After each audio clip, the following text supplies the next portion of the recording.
Your baby, hide your baby's baby, and hide your baby daddy, mumps continues to spread through Ohio State's campus and beyond. Am I the only one who's noticed less frisbee-tossing bras and bikini-clad chicks on the Oval this past year? We'll have a look at why less students can be seen on Oval Beach coming up.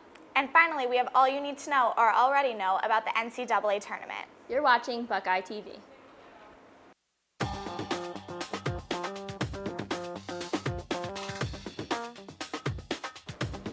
Good day, Buckeyes. Praise be unto you for tuning in this Thursday, April 10th edition of Buckeye TV. I'm Blair Goodrick. Much praise indeed, and I'm Nicole Gibbons.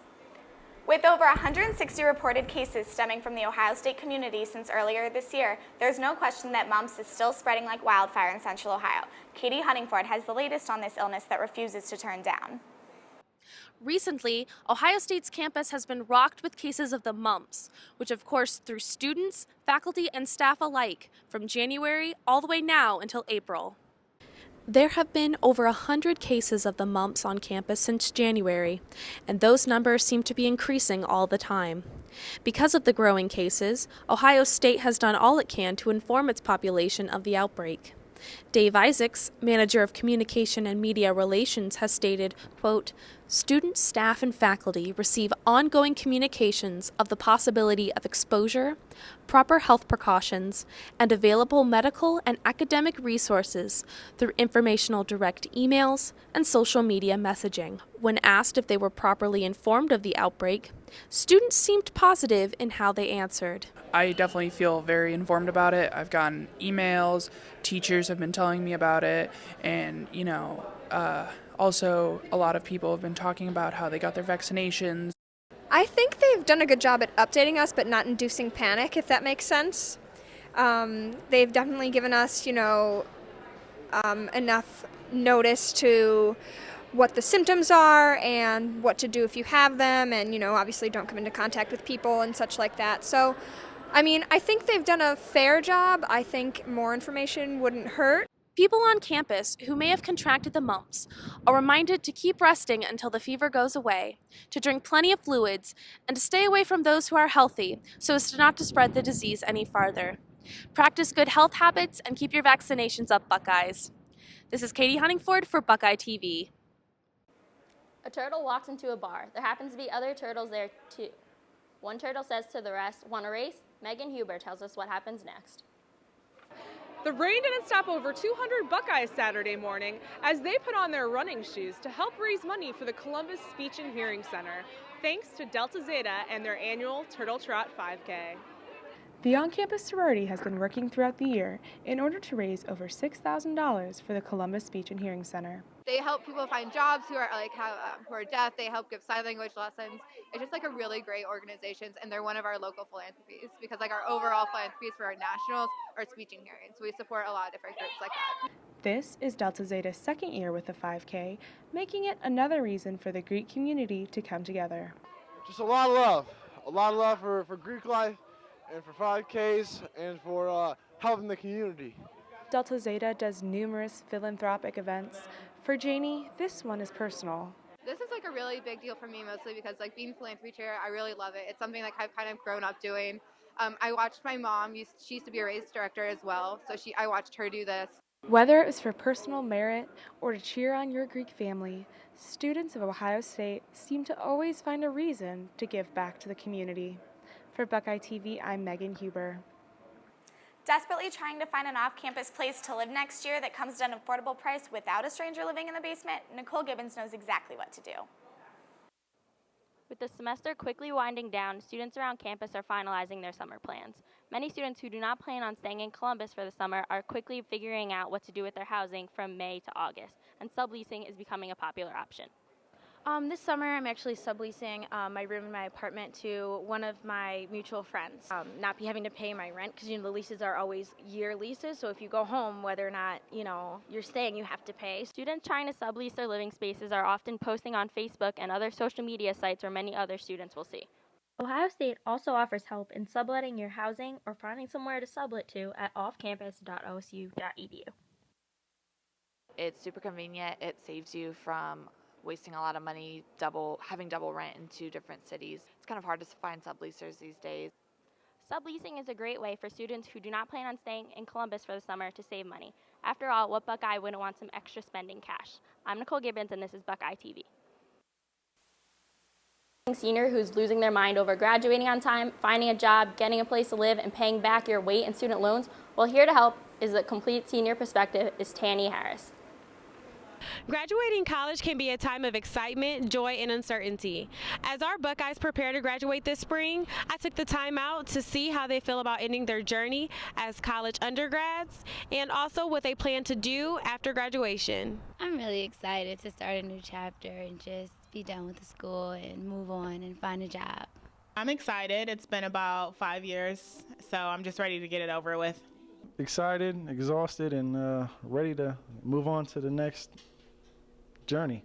I'm really excited, just ready to be done. I plan to move back to Florida and volunteer and possibly do an internship so I can go back to graduate school. I don't really have any. I just want to get through finals first, so I'm kind of in the wind. We'll see where it goes. Hopefully it goes great. I like to start applying for jobs and get, my next journey underway and just start my next chapter. I'm really interested in criminal justice, so I'll probably look into like a graduate program for criminal justice. The commencement of Spring 2013 featured guest speaker President Barack Obama. This year, the university has chosen MSNBC's Chris Matthews. I really don't know Chris Matthews, so I didn't have a reaction. It didn't really make a difference. I don't really know who he is. I don't really know who Chris Matthews is, so didn't really have much feeling. I really didn't know him, so it really didn't affect me or anything like that. Students were asked who they would have liked to see speak at this spring's commencement. I would have liked to see Obama speak at our graduation. Barack Obama or Oprah Winfrey, that would have been nice.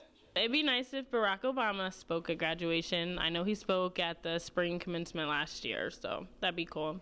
Barack Obama would be nice again. Very inspirational and gets to the people, gets the crowd going. Spring commencement is going to be held here at the Ohio Stadium Sunday, May 4th, 2014 at 12 p.m. 10,000 students are expected to graduate in this spring's commencement. It is also estimated that there will be close to 60,000 visitors in attendance. I'm Tani Harris with Buckeye TV saying congratulations to the class of 2014. Debating on whether to change the channel to C-SPAN right about now? Don't, because coming up we'll have exactly what you need to know about random student summer plans, as well as what you might already know about Opal Beach. Also, we'll hear from our sports team about an OSU wrestling champion who is relatively unknown, as well as get a sneak peek at which team wins the NCAA men's basketball championship. Frustrated over not getting enough Greek life in your life? Well, boy, do we have good news for you. Blair Goodrick tells us about the entire week dedicated to our favorite brothers and sisters. Blair? Fraternity and sorority life continued the legacy this last week with the annual Greek Week. Greek Week ranged from April 30th to March 6th and ended with this year's annual Greek Awards. The week consisted of events focusing on pride, unity, and philanthropy. Greek Week partnered with Buckeye-thon and Goodwill for this year's philanthropies. On Sunday, March 30th, chapters participated in the Greek Games and opening ceremonies. The games included obstacle courses, tug of war, and other events. Tuesday was Greek God and Goddess, where chapter members participated in a talent show. Talents ranged from singing to baton twirling. Friday was the much-anticipated variety show, where chapters' dance teams showcased their routines. This year's winners were Chi Phi for the fraternity bracket and Pi Beta Phi in the sorority competition. Greek Week is an opportunity for the Greek community to give back through philanthropy and service and create a stronger bond. I was excited about going to some of the social events we had going on because it was cool to meet people in other chapters that I hadn't previously been able to meet before, and it was just cool to see how united the Greek life is on campus during the week. Just Greek life, being super involved and people trying to get us, involved. It was our first time, but it was really fun, and especially variety show, getting to see everyone dance is definitely amazing. Concluded with Greek Awards. The prestigious award for Chapter of the Year was awarded to Sigma Phi Epsilon, Alpha Xi Delta, Alpha Kappa Alpha, Delta Xi Phi, and Phi Beta Sigma. Congratulations to all the Greek Week winners. From Buckeye TV, I'm Blair Goodrick. New to summer and need some inspiration for what to do? Don't be dismayed. Our very own Stacy Jackson and Anna Corder are here for you.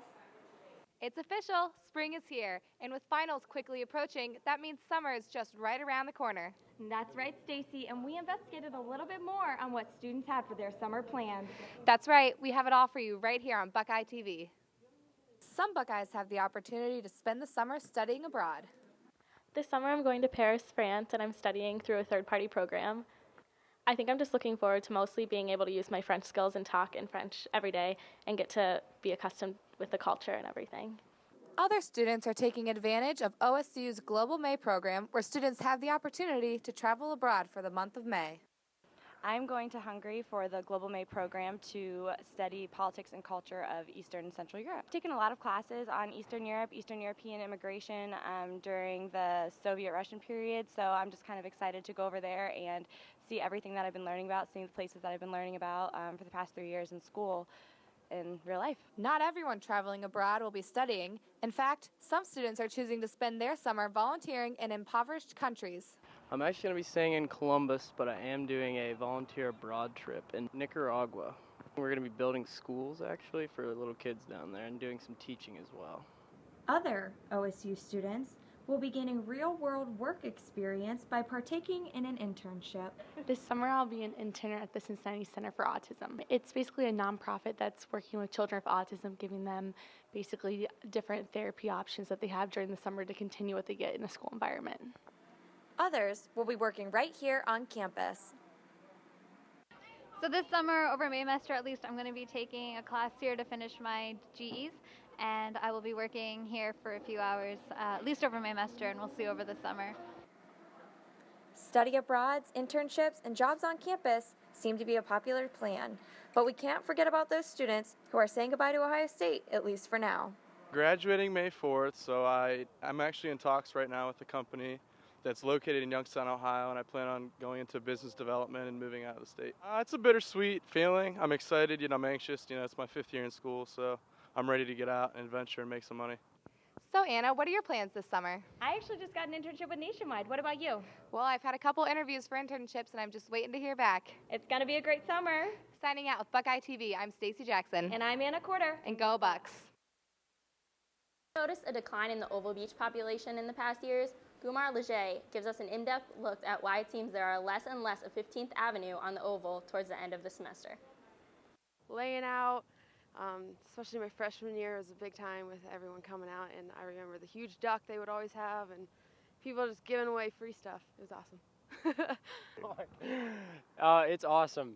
It's kind of distracting, to be honest. I mean, you're walking to class and girls are in bikinis, but it's great. And it used to be really packed though.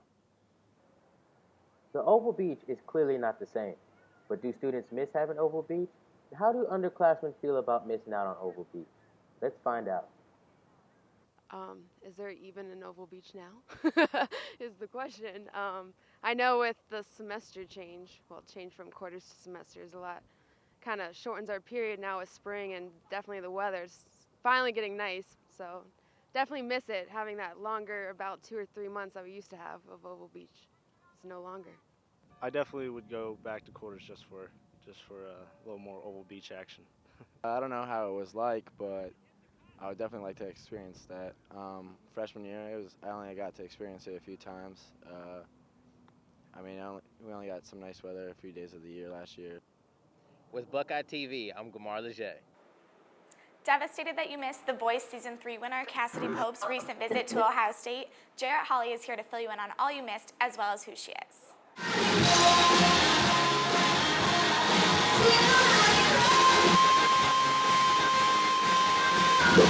The winner of Season 3 of NBC's The Voice recently visited Columbus, and her fans were there in full force.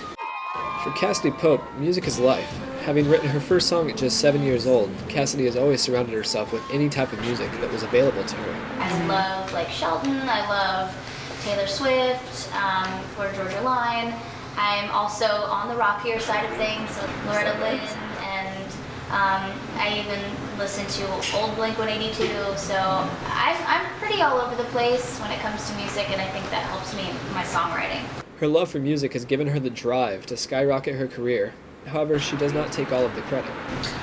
I really depend on my fans for a lot of encouragement. Just hearing about the way people are taking the lyrics and having it help them out in tough situations. It was this type of response from her fans that inspired Cassidy to write and release her first solo country album titled Frame by Frame. Releasing to the public in October of last year, Frame by Frame quickly went platinum and peaked at the #1 spot of the Billboard Top Country chart. It's the most personal body work I've ever created. I think a lot of college kids will connect to that. Fans fell in love with the honesty in this album, and many related the hit song I Wish I Could Break Your Heart to their own lives. The thing about it that I love is the stories that people tell me, how the lyrics have helped them through breakups or getting over somebody. That's the stuff that makes it all so worth it.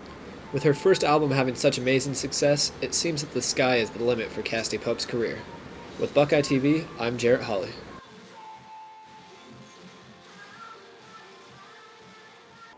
Coming up, we talk sports with the lovely Tanner Huntley. Get ready to take a look at a world-class athlete with a surprisingly small following, as well as all things NCAA. Stay tuned. We are now joined by our own Tanner Huntley to give us the need-to-know on sports. Tanner? Hey y'all, it's been an exciting week in sports, and just in case you missed it, here's Hayden Grove with the latest in the NCAA tournament. Up by 1 point with 10.8 seconds left in the game, it seemed as if Ohio State was going to pull off another close postseason victory. Unfortunately for them, Dayton went down the floor and scored 2 points of their own before Aaron Craft missed the final shot of his Ohio State career, and Ohio State lost by a final score of 60-59. We didn't come out the game and start the game with all the intensity we should have, all the energy. Doing media yesterday, I remember saying if we don't come to play or we don't come ready fresh out the gate, it would be our last game, and we didn't come ready to play out the gate, and it was our last game. It's just a common thing with us all year, not coming out ready to play, guys not having their head into the game, and it cost us tonight. As the Buckeyes lamented, their slow start forced them to play from behind for most of the game, but eventually they were able to claw their way back and take a 3-point lead with just 5 minutes left to play. The Buckeyes and Flyers went back and forth in the final minutes, but Dayton hit 3 free throws to take a 1-point lead with just under 30 seconds left. With the desire to don the scarlet and gray once again, Aaron Craft swooped in for a reverse layup to give Ohio State a 59-58 lead and forced Dayton into one final opportunity to win it all.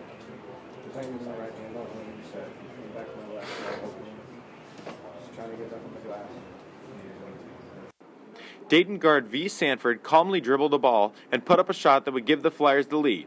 As the ball fell through the hoop, Ohio State had just 3 seconds to scramble for one final shot to win the game. In what seemed a blur, Kraft flew down the court, drew contact, and lifted for a shot, but it wasn't meant to be, as Aaron Kraft's final shot in an Ohio State uniform did not go down.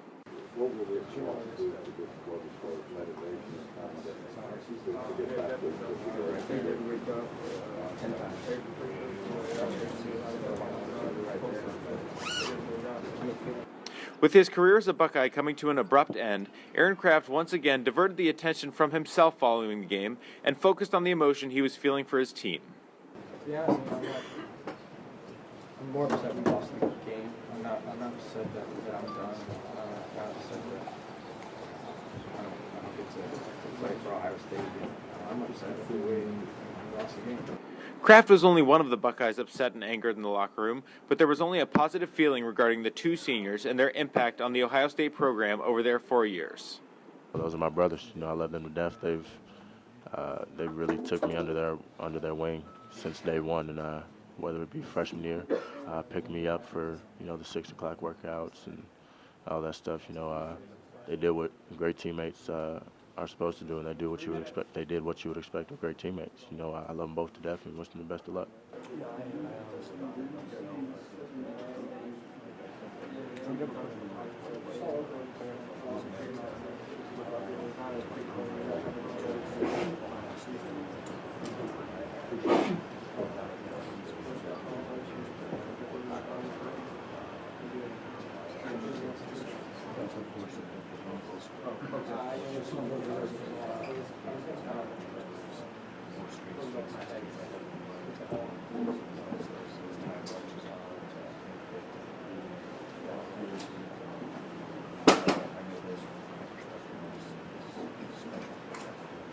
Aaron Craft and Lenzel Smith Jr. will not don the scarlet and gray again, but LaQuinton Ross might, as he will decide his NBA fate within the coming weeks. For Buckeye TV, I'm Hayden Grove. Get ready, for I'm about to show you a man who you might not know about, but probably should. Logan Stieber is about to blow your mind. There are many talented athletes here at Ohio State, including the elusive Braxton Miller and Mr. Hustle himself, Aaron Kraft. However, there may just be one to trump them all. He has not one, not two, but 3 national championships, and he's on his way to winning his 4th. His name, Logan Stieber. Logan Stieber stands out because of his consistency, because of his discipline, because of the years of work he has in, because of his passion for it, because of his love of it. He has some things technically that make it very difficult for his opponent to score. He won his first title in dramatic fashion. He won his second title. He just won his 3rd title. He can be the 4th person in the history of planet Earth to win 4. He can be the first person in the history of planet Earth to win 4 and lead their team to a first ever national championship. Logan is an incredibly hard worker. You know, he's worked his whole life for this. He was in high school, he was a state champion, and you know, he's now have 3 national titles. And next year we're trying to get a team national championship, which hasn't happened in a while for Ohio State. Listen, this guy is motivated. You know, this guy has fire in him. I mean, this is a guy that he doesn't need a lot of motivating. Oh, we have our normal practices, I guess, in the afternoons, like 3 o'clock. So it's like an hour and a half, 2 hours every day of the week, and then probably anywhere from 3 to 4 times a week I'll come in the mornings with a coach and do an hour of individual work or running, stuff like that. So I put a lot of time in, anywhere from 10 to 12 workouts a week. It's really exciting. You know, he's a really exciting wrestler. He does a lot of things that, you know, they're fundamental, but like he has such great grace, and he works really hard, and you can totally tell when he wrestles. Yeah, I feel pretty good. You know, I put a lot of hard work in, you know, throughout my career, you know, ever since I've been younger, and you know, I've had a lot of good coaches, a lot of good teammates help me, so you know, to be able to win, you know, my first 3, it's been really, really nice. Logan is already back in the gym working with hopes his Ohio State team can win their first national championship in 50 years. For Buckeye TV, I'm Tanner Huntley. And that's it for sports. We'll be right back after this brief message. Go Bucks.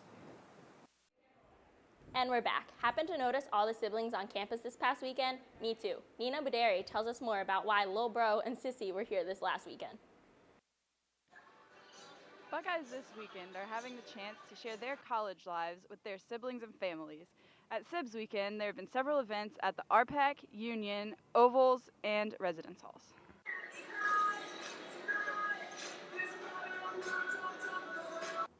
Many Buckeyes and their Sibs flocked to the RPAC Friday for a night of family-friendly activities and sibling love, where they played, made bracelets, and even got to meet and take pictures with Brutus.